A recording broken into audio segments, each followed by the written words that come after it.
¿Cómo puede el hombre más sabio que jamás haya existido haber terminado sus días envuelto en idolatría, alejado del Dios que le concedió sabiduría?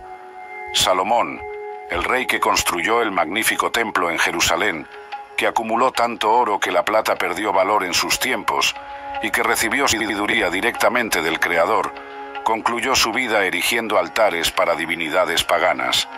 Hoy te invito a sumergirte en una narrativa sorprendente sobre cómo la sabiduría sin obediencia puede culminar en ruina. Y lo más impresionante es darse cuenta de cómo las decisiones tomadas en los últimos años de Salomón lanzaron una larga sombra sobre el futuro de Israel. Acompaña esta historia y descubre por qué, incluso la mayor de las sabidurías, si divorciada de la fidelidad, acaba fracasando. La antigua Jerusalén, repleta de vida, comercio y cultura. David, el famoso rey que sucedió a Saúl, había consolidado un poderoso reino, expandiendo fronteras y sometiendo a diversos pueblos vecinos. Él conquistó victorias decisivas contra filisteos, moabitas, edomitas y otros, transformando a Israel en un centro político y religioso destacado. Jerusalén, la capital, se había convertido en el lugar donde reposaba el Arca de la Alianza, y el pueblo veía a David no solo como un gran guerrero, sino como un gobernante conforme al corazón de Dios. Sin embargo, David ya estaba viejo y enfermo. En ese período, muchos en Israel se preguntaban quién lo sucedería. Como era costumbre en la mayoría de los reinos antiguos, el primogénito sería la elección natural, pero la casa de David era extensa y compleja. Uno de sus hijos más viejos, Adonías, llegó a organizar un banquete con el apoyo de Joab, el comandante del ejército, y del sacerdote Abiatar, autoproclamándose rey. Ante este movimiento, el profeta Natán y Betsabé intervinieron para recordar a David una promesa, la de que Salomón, hijo de David con Betsabé, heredaría el trono. Mientras Adonías festejaba, David ordenó que el profeta Natán y el sacerdote Zadoque ungieran a Salomón como rey, a fin de cumplir su palabra. Primer libro de Reyes, capítulo 1, versículos 32 a 35. La ceremonia tuvo lugar en Gimom, donde Salomón fue aclamado por el pueblo, en una conmemoración tan intensa que la tierra parecía temblar con el ruido. Este acto público y solemne frustró las pretensiones de Adonías, estableciendo de manera definitiva a Salomón como sucesor legítimo. Salomón, entonces, asumió un reino en condiciones excepcionales, fronteras establecidas, ejército poderoso, tesoros acumulados y una capital que se consolidaba como centro de adoración al Dios de Israel. El mayor desafío, sin embargo, residía en las intrigas internas. Él tuvo que, ya en los primeros días, lidiar con aquellos que conspiraron contra su entronización, además de consolidar acuerdos políticos y fortalecer su posición como monarca. Pero ¿cómo podría un joven de aproximadamente 20 años gobernar un reino tan extenso y lleno de desafíos? Esa duda rondaba entre muchos, y es en ese punto que la Biblia presenta una de las pasajes más marcantes de la vida de Salomón, la petición singular que él hizo a Dios en Gibeón. Salomón fue a Gibeón a ofrecer sacrificios, pues aquel era, hasta entonces, un lugar de culto muy utilizado por los israelitas, ya que el templo aún no existía. Esa noche, Dios se reveló en sueño al joven rey y le dijo: «Pide lo que quieras que yo te dé». Primer libro de Reyes, capítulo 3, versículo 5. Ante una oferta que cualquier gobernante podría usar para garantizar poder, venganza contra enemigos o riquezas desmedidas, Salomón hizo una petición que sorprende por su humildad. «Dame, pues, a tu siervo un corazón entendido para juzgar a tu pueblo y para que prudentemente distinga entre el bien y el mal». Primer libro de Reyes, capítulo 3, versículo 9. Era la expresión de un rey consciente de su inexperiencia, que deseaba sabiduría para gobernar de manera justa. Esta respuesta agradó tanto a Dios que él añadió a la petición todo lo que Salomón no había solicitado: riquezas, honor y la promesa de una vida larga, en caso de que él continuara andándole en los caminos del Señor. Primer libro de Reyes, capítulo 3, versículos 10 a 14. Era un regalo inmenso que culminaría en la fama de Salomón como el hombre más sabio del mundo de entonces. Poco después de recibir este don divino, Salomón fue probado en la famosa historia de las dos mujeres que disputaban la maternidad de un bebé.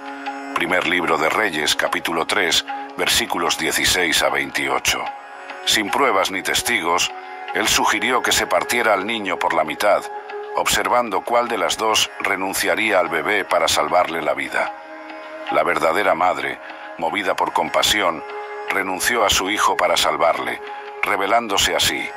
Este juicio no era un acto de crueldad, sino un método magistral para exponer la verdad. El pueblo, al enterarse, quedó impresionado, reconociendo la sabiduría extraordinaria que Dios había conferido a su rey. Con el trono consolidado y la sabiduría celestial a su favor, Salomón organizó el reino de manera notable. Mantuvo el ejército poderoso, herencia de David, y comenzó proyectos grandiosos de construcción. También fortaleció el sistema administrativo, dividiendo el territorio en 12 distritos, cada uno responsable de proveer mantimentos para la corte durante un mes del año. Primer libro de Reyes, capítulo 4, versículo 7. Esto garantizó la prosperidad interna y un flujo constante de tributos. La Biblia describe que, además de planear su propia residencia real, Salomón edificó ciudades almacenes, fortaleció diversas localidades estratégicas e invirtió en rutas de comercio. Primer libro de Reyes, capítulo 9, versículos 17 a 19. Con el reino en paz, el joven rey podía dedicarse al avance de Israel en áreas de economía, diplomacia y cultura. Las relaciones comerciales se expandieron más allá de las fronteras del Oriente Medio, llegando hasta lugares distantes, lo que resultó en barcos que retornaban con oro, plata, marfil y animales exóticos. Primer libro de Reyes, capítulo 10, versículo 22. Alianzas comerciales con Tiro y otras naciones aseguraron suministros de madera de cedro, caballos egipcios y productos de lujo. Esta era la base de una prosperidad que marcaría los primeros años de Salomón. Si David tuvo que guerrear para consolidar Israel, Salomón pudo disfrutar de un tiempo de paz. Primer libro de Reyes, capítulo 4, versículos 24 a 25. Los pueblos vecinos pagaban tributos, reconociendo la supremacía política de Israel. Esta calma permitió que el rey se volviera hacia la mayor empresa de su vida, la construcción del templo dedicado al Señor, sueño que David había cultivado, pero no pudo realizar.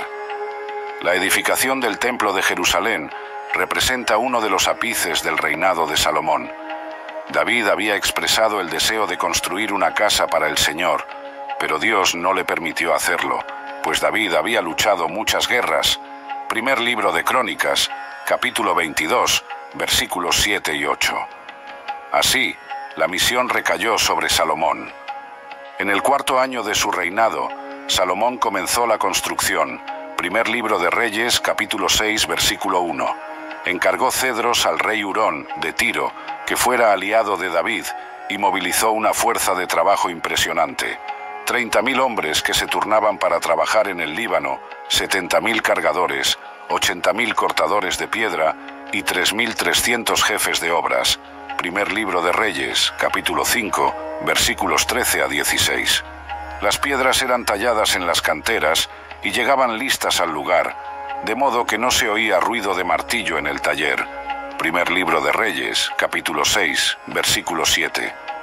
El templo medía 27 metros de longitud, 9 de ancho y 13,5 de altura. Primer libro de Reyes, capítulo 6, versículo 2. Se revestían paredes de piedra con paneles de cedro esculpidos, y todo el interior recibía láminas de oro. Era un proyecto grandioso para la época, y hasta para los estándares modernos, teniendo en cuenta los recursos limitados disponibles. En el lugar santísimo, el Santo de los Santos, un espacio cúbico de 9 metros, fueron colocados 2 grandes querubines de madera de olivo cubiertos de oro, de alas extendidas. Primer libro de Reyes, capítulo 6, versículos 23 a 28. El Arca de la Alianza, conteniendo las tablas de la ley, reposaría allí. Concluida la obra, Salomón reunió a todo Israel para la dedicación. El punto central fue la colocación del Arca de la Alianza en el Santo de los Santos. Cuando los sacerdotes salieron, una nube llenó el interior del templo. Era la gloria de Dios manifestándose de manera tan intensa que los sacerdotes ni podían continuar ministrando.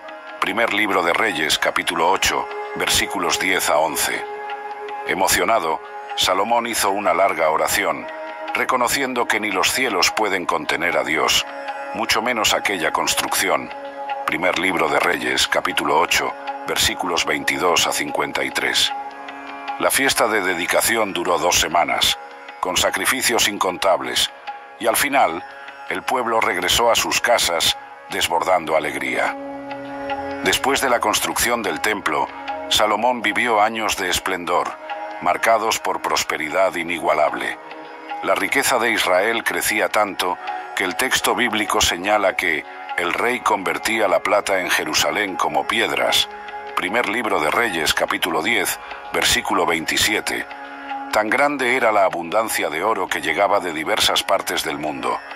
El trono de marfil cubierto de oro, adornado con leones, impresionaba a visitantes de todas las naciones. Primer libro de Reyes, capítulo 10, versículos 18 a 20. La vida en la corte era de abundancia casi inimaginable. El suministro diario del palacio incluía grandes cantidades de harina, bueyes engordados, ovejas y aves. Relatos bíblicos mencionan 30 coros de harina fina, 60 coros de harina común, 10 bueyes gordos, 20 bueyes de pasto y 100 ovejas, además de ciervos, gacelas, corzos y aves para sacrificios. Primer libro de Reyes, capítulo 4, versículos 22 a 23. Las flotas de Salomón navegaban hasta Tarsis, retornando cada 3 años con oro, plata, marfil y animales exóticos. Primer libro de Reyes, capítulo 10, versículo 22. El rey controlaba rutas comerciales importantes, especialmente entre Egipto y Mesopotamia, cobrando impuestos a las caravanas que cruzaban el territorio israelita. La fama de la sabiduría y riqueza de Salomón llegó hasta la reina de Saba, que recorrió largas distancias para ponerlo a prueba con enigmas. Primer libro de Reyes, capítulo 10, versículos 1 a 13. Sorprendida por la organización, las construcciones, la comida en la mesa del rey, los oficiales y el culto en el templo, ella afirmó que ni la mitad de lo que había oído hacía justicia a la realidad que encontró. Trajo regalos de oro, piedras preciosas y especias, consolidando aún más el prestigio internacional de Salomón. Salomón compuso 3000 proverbios y 1005 cantos. Primer libro de Reyes, capítulo 4, versículo 32. Su sabiduría abarcaba desde cuestiones prácticas de gobierno hasta conocimientos de botánica y zoología. Personas de las naciones vecinas venían a escuchar sus palabras, y su nombre se convirtió en sinónimo de intelectualidad y discernimiento espiritual. Proverbios, Eclesiastés y Cantar de los Cantares, libros que la tradición le atribuye, muestran diferentes facetas de esa sabiduría, consejos prácticos, reflexiones filosóficas y exaltación del amor, respectivamente. Sin embargo, es justamente en el apogeo donde comienza la caída. El éxito y la prosperidad trajeron consigo presiones y tentaciones que pondrían a prueba el corazón de Salomón. Una de las mayores estrategias diplomáticas de la época era el matrimonio con princesas extranjeras, sellando pactos de paz y comercio.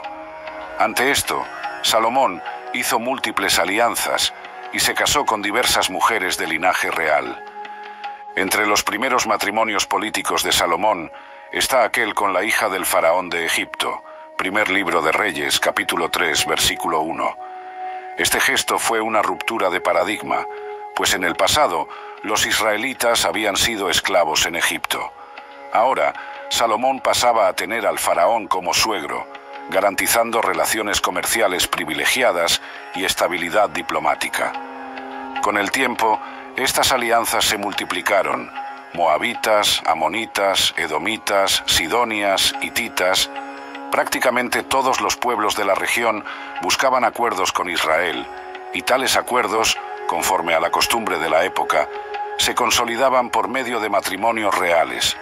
Cada nueva esposa llegaba trayendo regalos, cortejos, sacerdotes particulares de sus divinidades y muchas veces exigencias para tener su propio espacio de culto.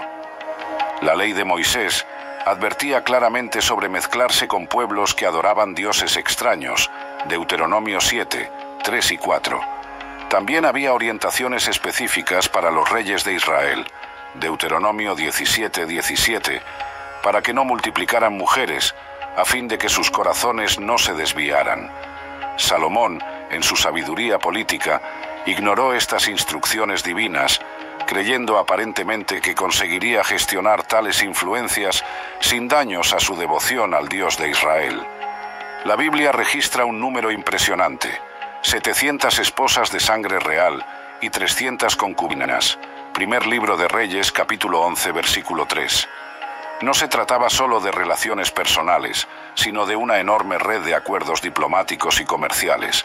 Sin embargo, cada acuerdo significaba la apertura de puertas a rituales paganos, pues estas esposas venían acompañadas de sus dioses y prácticas. El palacio de Salomón se convirtió en un mosaico cultural y religioso. Era inevitable que las esposas, venidas de diferentes naciones, trajeran estatuas, sacerdotes, rituales y fiestas dedicadas a sus divinidades. Poco a poco, la tolerancia comenzó a convertirse en complicidad, pues el rey no solo permitió estos cultos, sino que él mismo cedió a ellos. Un paso importante para entender la caída de Salomón es darse cuenta de que él, en ningún momento, declaró abiertamente que abandonaría al Dios de Israel. Sin embargo, comenzó a venerar simultáneamente a otros dioses, algo que la ley prohibía terminantemente. Para el pueblo, si incluso Salomón construía altares paganos o participaba en rituales extranjeros, la exclusividad del culto al Señor pasaba a ser cuestionada. En primer libro de Reyes, capítulo 11, versículo 4, leemos que, en su vejez, sus mujeres le pervirtieron el corazón para seguir a otros dioses, y su corazón no era perfecto con el Señor su Dios, como lo fue el corazón de David, su padre. La sabiduría extraordinaria de Salomón no lo inmunizó contra las malas influencias que él mismo había dejado entrar en su casa. Fue un desvío gradual, marcado por pequeñas concesiones que, al sumarse, acabaron por corromper el corazón del rey. Estas princesas extranjeras traían prácticas religiosas que iban totalmente en contra de los mandamientos del Dios de Israel. Divinidades como Astarote, diosa sidonia, Molec, dios amonita, y Quemos, dios moabita, exigían rituales que incluían prostitución cultural o incluso sacrificios humanos. Primer libro de Reyes, capítulo 11, versículos 5 a 8. El texto bíblico señala que Salomón construyó lugares de adoración a estas divinidades abominables en un monte frente a Jerusalén, región tradicionalmente identificada como parte del Monte de los Olivos. Era una afrenta clara al templo del Señor, pues estas prácticas se desarrollaban a la vista de la ciudad santa. La idolatría no afectaba solo a Salomón. Cuando el rey permitía la construcción de altares paganos, todo el pueblo se veía alentado a experimentar o incluso adherirse a estos cultos. El sincretismo religioso corrompía la identidad de Israel como pueblo elegido. El sentido de justicia y la moralidad comenzaron a declinar, pues la idolatría traía consigo valores y prácticas que Dios había prohibido. Salomón, quien había escrito innumerables proverbios sobre el peligro de desviarse de los caminos de Dios, ahora protagonizaba el propio ejemplo de caída. Él, que aconsejaba a la juventud a alejarse de mujeres que pudieran desviarlos, como en Proverbios 2, 5 y 7, se convertía en víctima del mismo tipo de seducción espiritual que tanto condenaba. La influencia de estas esposas extranjeras no fue contenida. El rey, por confiar quizás excesivamente en su propia sabiduría, subestimó el poder del pecado que se infiltraba en su hogar. Lo que comenzó como pequeñas concesiones diplomáticas ganó espacio en el corazón del rey y en la vida de toda la nación. Jerusalén, que debía ser el epicentro de la adoración exclusiva al Dios de Abraham, Isaac y Jacob, pasó a albergar cultos paganos bajo la connivencia real. Algunas de estas divinidades extranjeras eran famosas por exigir sacrificios extremadamente violentos, incluso con inmolaciones de niños. Esta práctica, condenada con vehemencia por la ley mosaica, Levítico 18, 21, 20, 2-5, ahora era sutilmente tolerada en ciertos puntos de los alrededores de Jerusalén. El texto de Primer Libro de Reyes, capítulo 11, versículos 7-8, cita que Salomón construyó un lugar alto para Quemos y Molec, lo que ilustra hasta dónde llegó la contaminación espiritual en el reinado. Para un israelita común, era difícil comprender por qué el propio rey, que había edificado un templo tan magnífico para el Señor, ahora autorizaba la adoración a otros dioses. Este ambiente de pluralidad religiosa, lejos de promover una tolerancia respetuosa, minó la fe en el Dios único. El pueblo se volvía cada vez más propenso a mezclar rituales, negociar valores y actuar como las naciones gentiles, diluyéndose espiritualmente. Además del aspecto religioso, la idolatría trajo una ruptura de valores morales. Las fiestas paganas incluían ritos de fertilidad, excesivas bebederías, permisividad sexual y otras acciones contrarias a las instrucciones que Dios había dado a Israel. La sociedad comenzó a reflejar las prácticas perversas, y la nobleza, en particular, frecuentaba estos cultos extranjeros, creyendo que solo estaba viviendo la riqueza cultural del reino. Nada de esto sucedió de manera abrupta, fue un proceso gradual. Salomón no se despertó un día y decidió servir a ídolos. Él fue desviándose poco a poco, justificando cada paso como necesaria diplomacia o tolerancia. Poco a poco, su sabiduría antes alineada con Dios se volvió para argumentar a favor de concesiones cada vez mayores. Al principio, el joven rey dedicaba tiempo para buscar al Señor, pero con el pasar de los años, comenzó a sumergirse en construcciones personales, acuerdos políticos y en la administración de un harén numeroso. La espiritualidad sincera fue reemplazada por formalidades, culminando en la idolatría consentida. Para sostener tal estilo de vida, palacios lujosos, gran aparato militar, harén inmenso, Salomón aumentó tributos y trabajos forzados. Primer Libro de Reyes, capítulo 9, versículo 15. La misma paz que él heredó no fue utilizada para aliviar al pueblo, sino para financiar ostentación y alianzas. La queja de las tribus del norte, especialmente, creció, pues ellas se veían explotadas. Siempre que David pecaba, aunque de forma grave, al ser confrontado, demostraba arrepentimiento sincero. Ya Salomón, cuando advertido, no retrocedía. La soberbia de su propio corazón y la confianza en su sabiduría parecían impedir cualquier arrepentimiento profundo.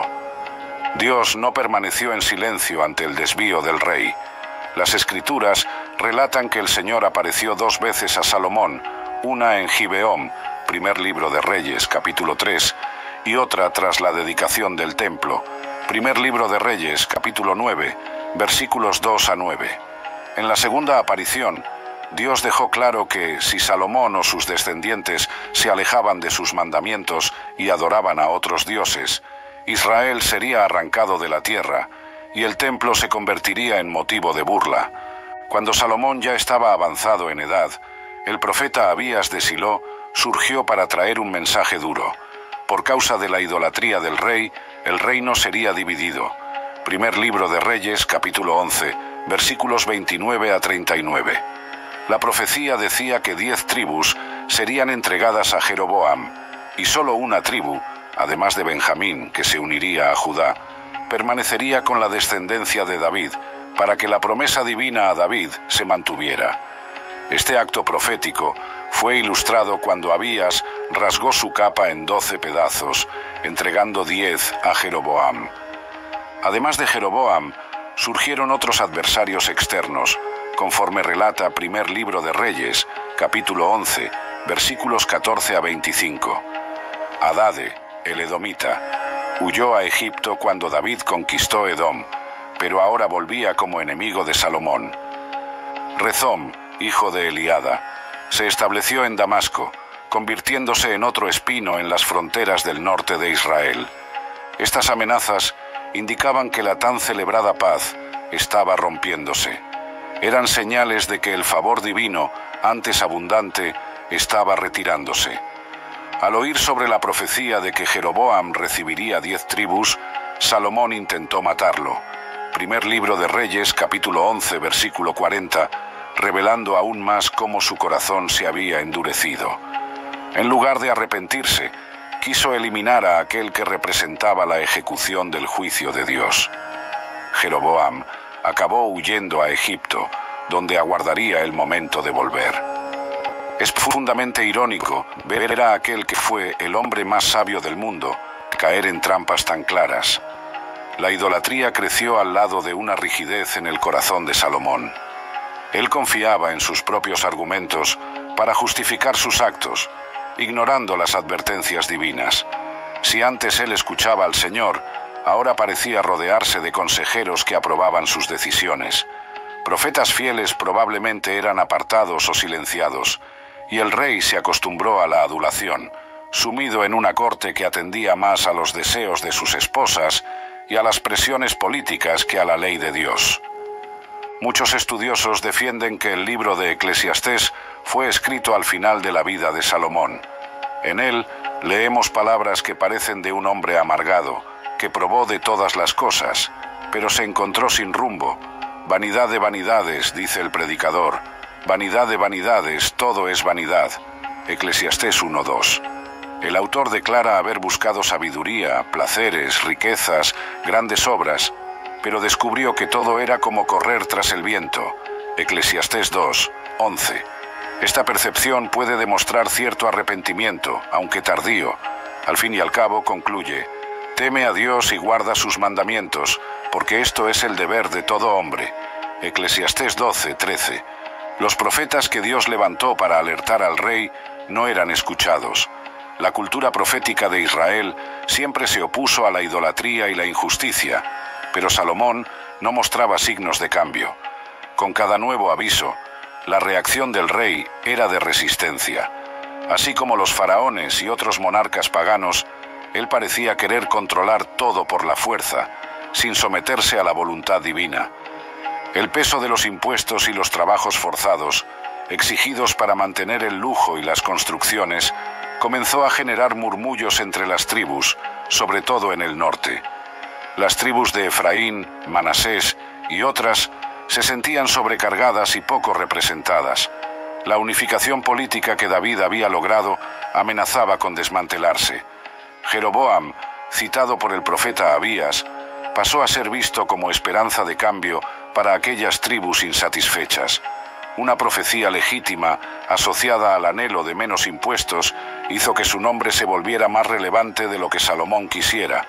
El rey sabía que este oficial tenía carisma y capacidad administrativa, pero no se dio cuenta de que su régimen estaba colapsando desde dentro. Con el paso de los años, Salomón experimentó en carne propia las consecuencias de sus decisiones. La Biblia no describe detalladamente cómo era su estado de salud en la vejez, pero podemos imaginar que el gobernante vio signos claros de que la paz se desmoronaba, las fronteras amenazaban con debilitarse y el pueblo, ya indignado, aguardaba a un líder que escuchara sus demandas.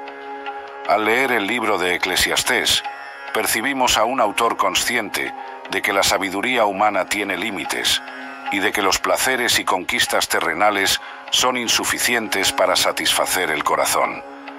Hay quienes interpretan este libro como un intento de Salomón de dejar un registro de sus frustraciones y descubrimientos tardíos.